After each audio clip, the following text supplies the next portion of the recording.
సాయి వ్రత కథలు. కోకిల మహేష్ బాయి దంపతులు. వారు పట్టణంలో నివసిస్తున్నారు. ఒకరంటే ఒకరికి ఎనలేని ప్రేమ. కానీ మహేష్ది కోప స్వభావం. అతనికి మాట్లాడే పద్ధతి కూడా తెలియదు.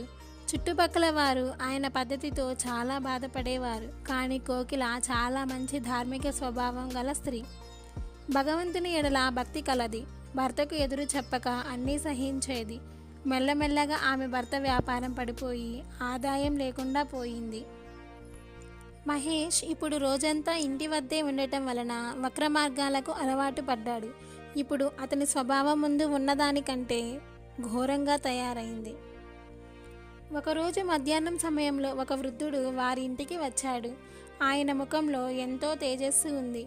ఆయన కోకిలను కొంచెం అన్నం పప్పు పెట్టమని అడిగాడు. కోకిల ఆయనకు ఆహారం